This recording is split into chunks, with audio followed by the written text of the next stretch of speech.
Hi everyone. This workshop is designed to show you the simple ins and outs of a communication plan for a nonprofit. And even though I say simple, there are a lot of moving parts to a plan, but by the end of the workshop, I hope that you'll have a clear understanding of what those parts are and how they can be used, how a plan can be used to make your job and your communication efforts a little bit easier. So let's kind of kick things off by noting that having a plan is essential in communication, and it's not just an activity for agencies or for firms. In fact, having a plan is really good for everybody, and I'd even argue that having a plan is probably best for someone who doesn't do communication for a living, because it allows you to simplify your efforts and see, what you're doing ahead of time.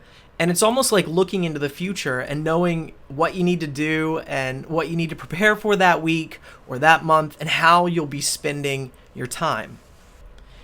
And having a plan will help you think before you act, which really allows you to organize your efforts well ahead of time. And I think that having a good comprehensive plan, or at least a mind for what you're going to be doing, really gives your work some direction, which means that you've taken the whole universe of thinking around a special event or a workshop, and you can narrow that down into something that you could probably measure if your time was worth the effort or if your effort was worth the time. So plans also really help to keep things consistent, and in communication, consistency is a really good thing for your audience, for the folks who will hear and see your message. I mean, people like consistency. And when we talk about consistency, some of the best brands in the world, the best organizations, communicate consistently. They have a similar tone, voice, and a way for communicating. And communicating consistently just makes things look really neat and professional, which at the end of your plan, I think will make your efforts stronger, which means having greater results with the most efficient amount of effort. And in nonprofits, one of the greatest values to having a plan is definitely that it will save you time. When I approach telling someone or an organization or my students about the process of planning, I really like to bring in an analogy that I think we can all relate to. And I like to think about planning like going grocery shopping. Let's say you wanted to go grocery shopping only once a week.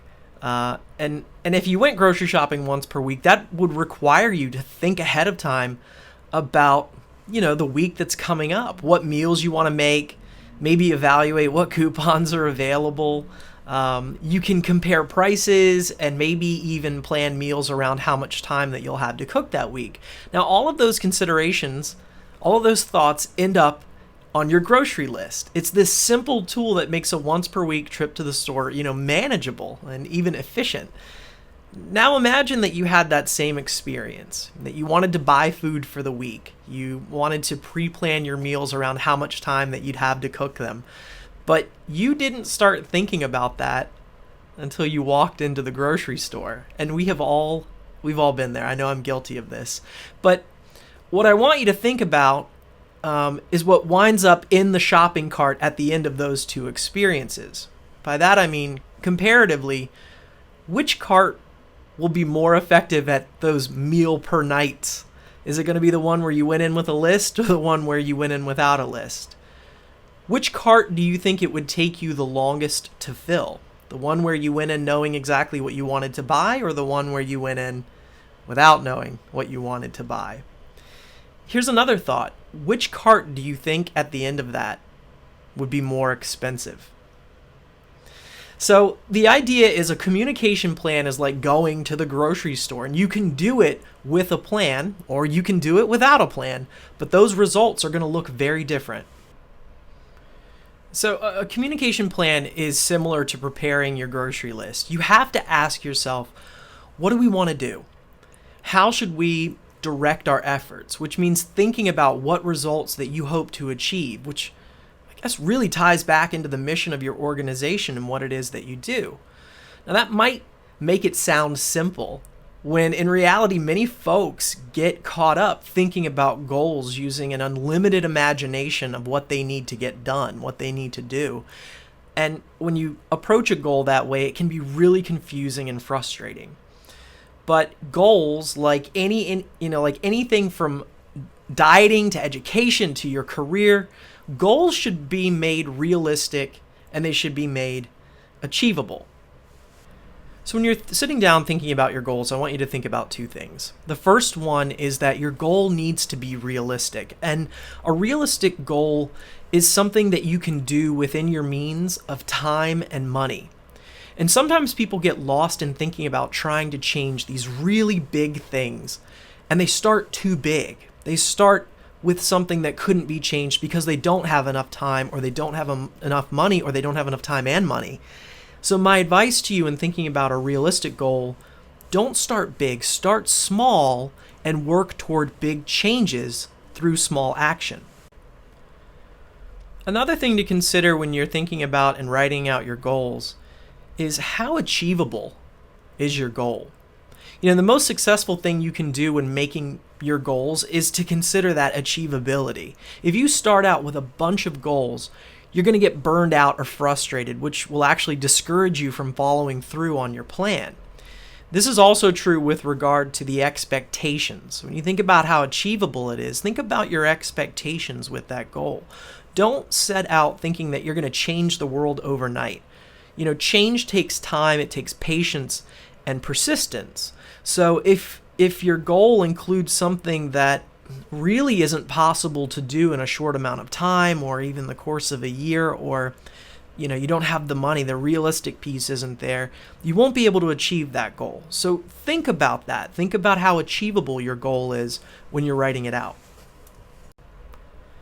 I've said this a few times, and I wasn't being figurative. I mean, actually write down your goals. One of the best things you can do while you're making your plan is to actually sit down and write out these goals. And some people like to do this in a Microsoft Word document. Some people like to do this in Google Drive. Some folks actually like to pick up an old school composition notebook and just start writing out. Whatever works for you for the brainstorming process, for trying to figure out what your goal should be, lean on that. Settle on one or two goals that are written out and put those in a place that you can refer back to them. So let's say, for the sake of this workshop, that our goal is going to be that we believe we should offer a monthly 1-hour workshop for parents of children who are suffering from a mental illness. So we decide to make this monthly meeting like an event where parents can sign up. Maybe it's a virtual event, they can join virtually. And the goal here in having this event is to give parents a space where they can ask questions, they can network with each other, they can share thoughts and ideas, and it gives them that kind of safe space. So that's our goal, is to have this event that's dedicated toward parents with children who we think could benefit from our services. Now here's where it might get a little bit tricky. We have to ask ourselves, who then is the audience for our plan? That means thinking about what we mean when we say parent, and essentially who is that we're trying to communicate with? Who is the real audience, and what do we know about them? Well, if we go back to our goal that we just stated of reaching parents for this workshop, we have to measure and make sure that we consider all of the different types of parents that exist, so that we're mindful about ways of reaching different kinds of parents. With consideration to who are we trying to reach with this message, you might say, well, a parent is anyone with a kid. Yeah, but isn't someone with a kid who's in their 30s still a parent? So do we actually mean that this workshop is designed for parents of juvenile children, of kids under the age of 18? Because that workshop will look a lot different than one for adult parents with adult sons and daughters. But also thinking about parents as we're thinking about our audience, does it matter if we promote this to a single parent versus parents with partners? What about parents who have an adopted child versus a biological one? Does that make a difference? Will this workshop work for both of those kinds of parents? What about things like the gender of the parents? Is this workshop really designed for moms or dads or same-sex parents? Or are there considerations around other things related to gender that might make reaching out to one or all a factor in our plan? Thinking a little bit further about our audiences, what about race? Is this workshop that we're planning designed with solutions for parents in a particular race or ethnicity that perhaps might make it more important for us to reach out to the Latinx or Hispanic community? Or is race not really a factor at all? In fact, is this workshop designed to bring together different races and ethnicities for parents for the sake of learning? And if that's the case, now we can make sure we're being both diverse and inclusive in the way that we write and promote our messaging to the community. I think another consideration when you're thinking about your audience and your plan is, what about the socioeconomic status of the parents that we're trying to reach? Are we looking at households that might not have the same financial resources or access to healthcare as others? Or again, is this a workshop where we don't consider that and we want to bring together parents from all backgrounds to learn from one another? So we talked about our goal, creating a workshop for parents, and we talked about what it means to be a parent for the sake of this workshop and our communication. Now we have to get into the messaging part. What is the message that we're trying to communicate to this group of parents for whom we've designed this workshop? And our last video that we did included an entire section on the different approaches and the formula to messaging. So for this, I'll say we want to make sure that why piece, the why part of the message that you create, it needs to match your intended audience of parents. And you may want to consider actually the language that compels a parent to take action. So, a statistic or a fact or something that a parent would find valuable, piece of information a parent would find valuable under the why section of your message that would make this workshop look like something that might be of interest and of use to them. But once you get your message written out, try to think of a few different ways of saying it. Challenge yourself to write out a few versions of your key message. Try 4 or 5, or if you can do it, try 10 different versions. Now these should be written in a way where they look and they sound different, but yet all consistently support your goal. And once you have these written out, you can use them repeatedly throughout your plan, which is that time-saving part that I mentioned earlier. Now, you'll want to mix and match your messages up, but there's a real sense of consistency when you repurpose your messaging over and over throughout your plan. And that's especially useful when you're on platforms like social media, because you can have message 1 that you send out during the first week, and then you come back to it in the last week, and you're just kind of reusing your messaging over and over again. You don't have to sit there and come up with it on the spot. Now, looking back, so far we've talked about kind of the top down of creating a communication plan. You always start with that singular, what's the goal or what are the goals? And then from there, you move into the next piece, which is kind of thinking about your audience. Who is it that you're trying to reach to achieve your goal? Once you understand who your audience is or are, you start thinking about what kind of messaging you can write to reach those audiences. Now that brings us to the last piece of the written part of the communication plan, and that refers to the timeline. So by timeline, I want you to consider 2 things. The first one that I want you to consider is the frequency of your messaging, and the second thing is the duration of your plan. And by simply saying it, if we look at our goal, how frequently should we be putting out our messaging to our audience? And then how long should we be putting out messaging, or how long is the duration of this particular plan? So here's an example. Let's say that this workshop that we're planning will happen in a month. It'll happen in 30 days. And let's say that our event specifically is going to happen on a Saturday during the day because we want to cater to working parents and they're more available on Saturday mornings, let's say. So here is the month, and we know that there are 4 weeks in a month. And then we know, of course, there are 7 days in a week. As we're looking at our timeline, maybe we should plan to update the website with a registration button on the first day of the month, before we start promoting the event, so that we can include that website link that gives the parents a place to register. And we're going to put that link to the website in all of our messaging. And then we're going to add updates to the website every Friday to say how many seats are still available. Maybe in looking at our timeline, we should plan to send out social media messaging. And we want to plan to do this in the afternoons, let's say every Monday, Wednesday, and Friday, using our pre-written messages from the steps earlier in our plan.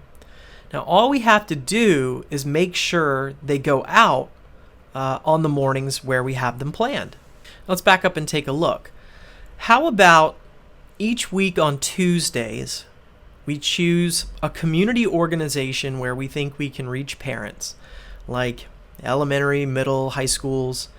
Maybe we think about churches, gyms, daycare centers, grocery stores, and we plan to deliver our print materials like flyers, brochures, and other leave-behinds to those organizations each week on Tuesday. Now, looking at the timeline, I see some opportunities. Maybe later that same day on Tuesdays, we can attach all of those marketing materials in digital form to an email blast that we send out to our lists once per week promoting the event. Now let's step back and take a look again.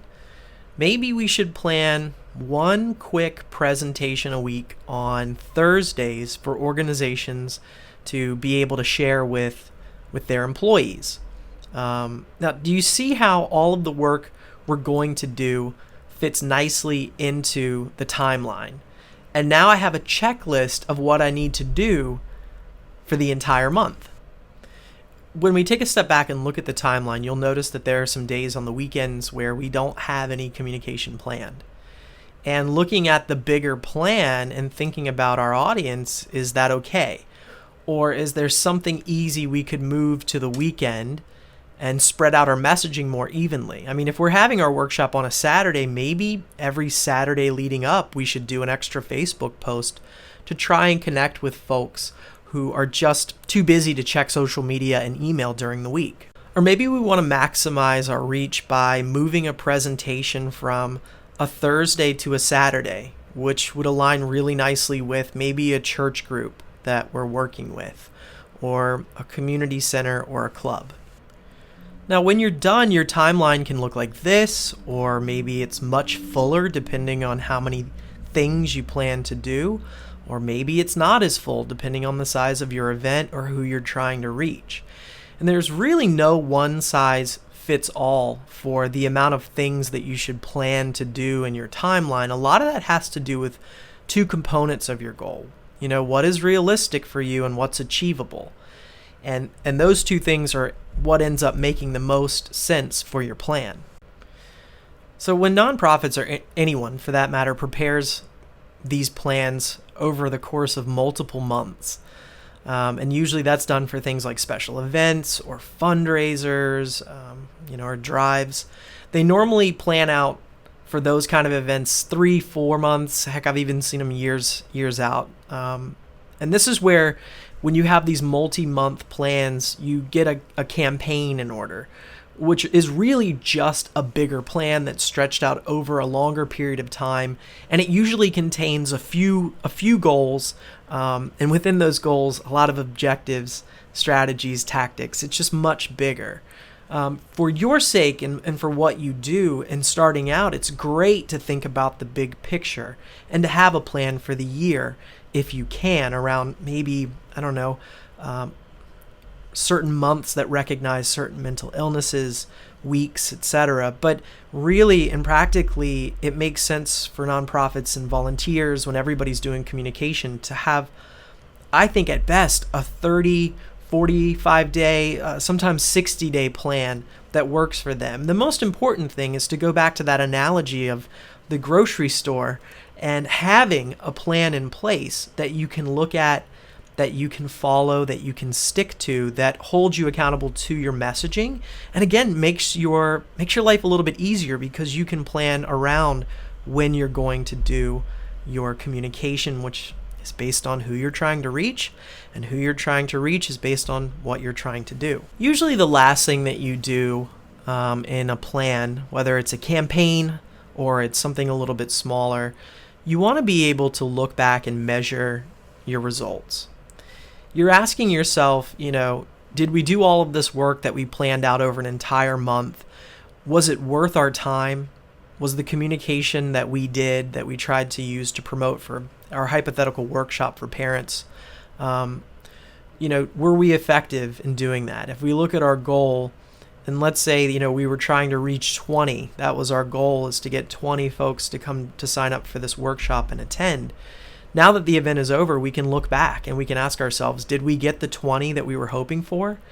Did we get 5? Did we have 100 and maybe we had to turn some people away or host a second event as a result?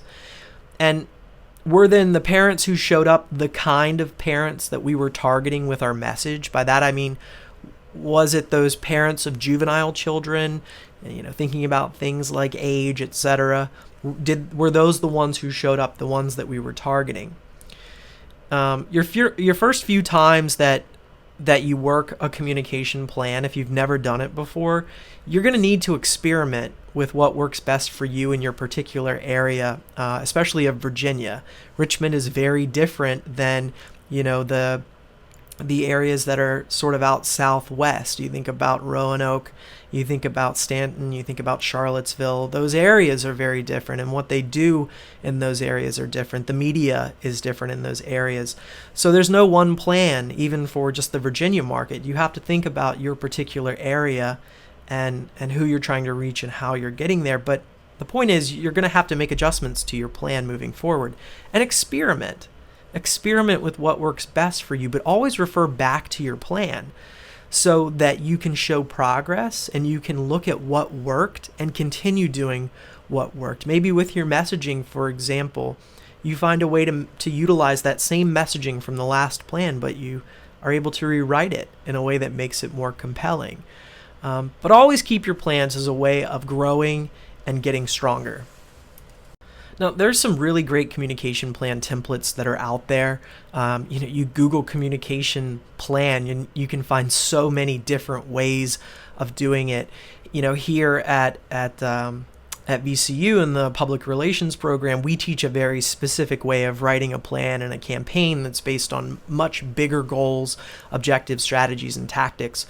But what I like about some of the smaller plans is they're more manageable. They seem more manageable and executable for smaller teams or individuals who are working on communication. And for even folks who've never done communication before, there's some really good ones. Actually, NAMI has one at nami.org/excellence, and then there's a login there. If you have access to that, I would check out the one that NAMI has.